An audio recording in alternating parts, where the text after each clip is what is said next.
Good afternoon, universe. Excuse me.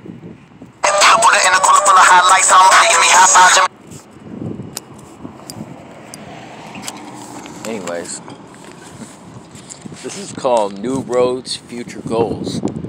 It's an interesting place that I'm standing at. You could probably see what's behind me and what sparked this writing. So it says, the loving hand has stretched out over all but a few. Standing on the outside, the writer can't seem to find his home, but in his sights he sees a possible future. Can it not be found?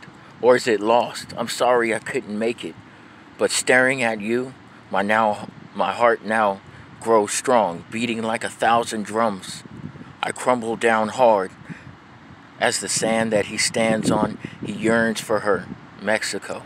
The sweet taste of fallen dreams and twisted views. Did I lose? Question. The resurrection of a thought. But then again, I think not, because really, I think about it every time I pass. A moment in time that I had a choice that I could have went. But then again, who's to say I wouldn't be where I'm at right now mentally had I went before? Now, of course, now I have to stand on this side, staring at your open door, knowing that my feet can't leave this floor. Mainly because I don't have the proper credentials to go. Not to mention I'm also on parole. So, needless to say, you will not be crossing. Not today. Anyways, that's 4/11/2020. Written by Ivory Franklin Daniels, a.k.a. Frank Ivory Fuller. Enjoy the rest of your day, but hey, this is an interesting place to be. A place to park, a place to see. Your internal fire grows. No matter where you go, you're always close. Holy snap, look at that. That is a hawk. Something you don't usually get to see standing on your own block.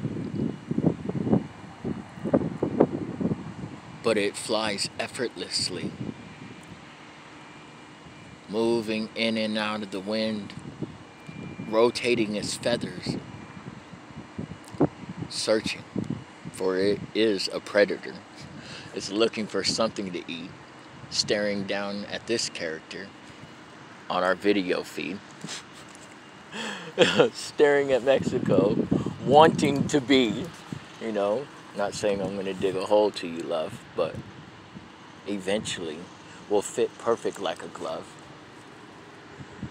I don't believe I missed my opportunity. I think that was a choice that was meant to be made not to go at that point, because now I'm mentally awake, aware. So what could you possibly have to offer if you're stuck still in the realm with your foot on the gas, not caring about the passengers sitting in the back, terrified?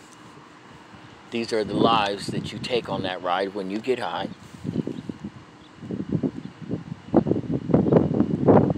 But it doesn't necessarily have to be drug activity. It could be anything. Food, sex. Whatever the mind could think of, to think as a poison to be what's next. But I'm not saying I'm exempt from this, just from that seat of the drug-inflicted entity or individual, a sentient being. So at that time I was caught up in that line. Now I'm not.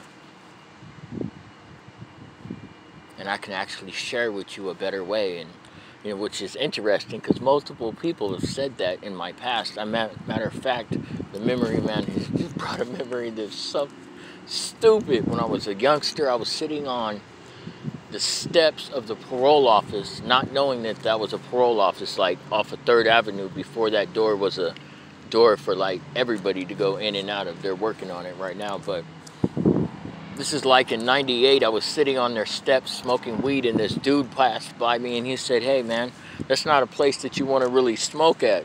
I said, "Look dude, why don't you mind your own fucking business?" Rebellious like a dumbass, you know? And later on, because of that nature and actions that pertain to that, I was coming out of the door of that place like, damn, that motherfucker tried to help me. But I was so fucking oblivious and rebellious to what he was trying to say. And he didn't have to put it in so many words. He's just a common courtesy, bro. You probably don't want to smoke right here.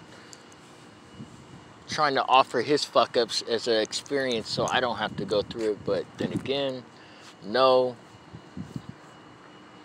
Hands-on training. You will go. And there you go. So if we can swivel at least one person, then hopefully that'll be good. Because one, eventually we get to 2, and then 3, and then 4. Pretty soon you got thousands. I'm not saying to be like me, because please don't. I want to be me by myself. It'd be exhausting to be somebody else.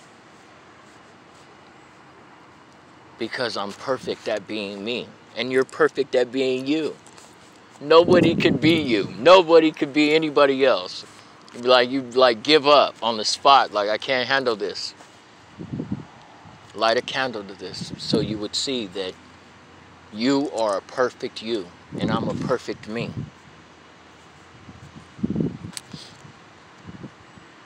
Not to say we don't have things to work on though. That's the imperfections. And I like those parts too.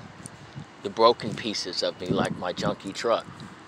It's okay though, because I'll fix her up as I try to go along. And likewise, pairing the self, saying we're equal in that degree that we're both broken. Something to work on. It's great.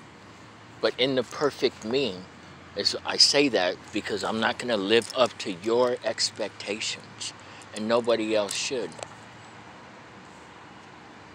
And these are things that we should remind ourselves, and I do it to myself all the time, that Ivory, that person is only going to do what that person's going to do, and you too.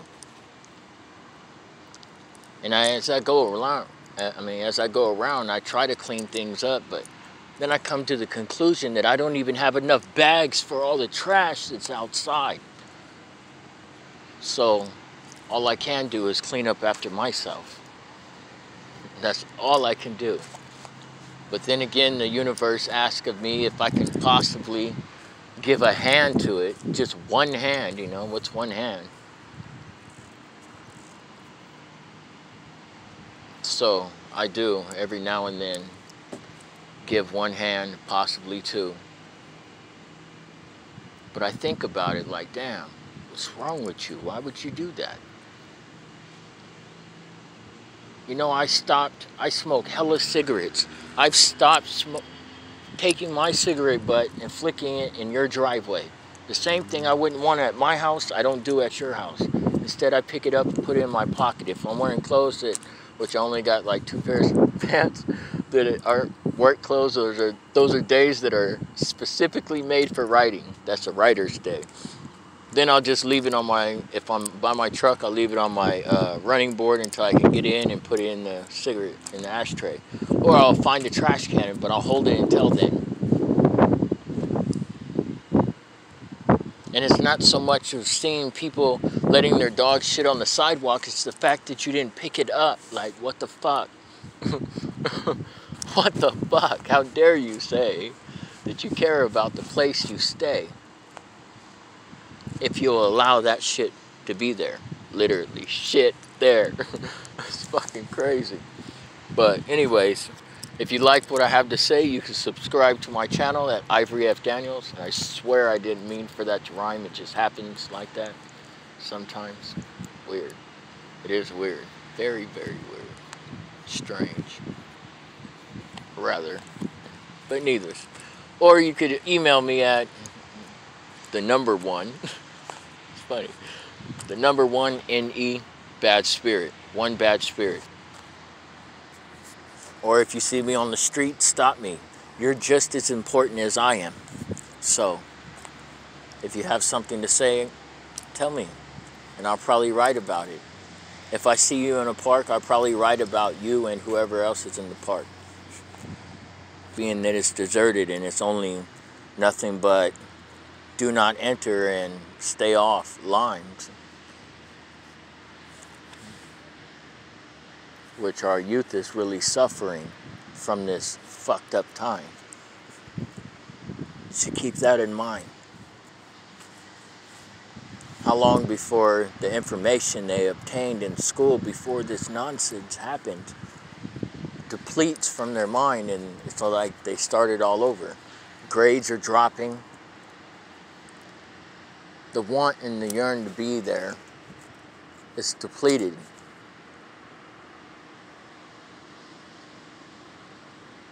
So they no longer want to succeed no more. They'd rather be this, outside. The same place you're trying to save them from, you're pushing them to, because you can only stay inside for so long.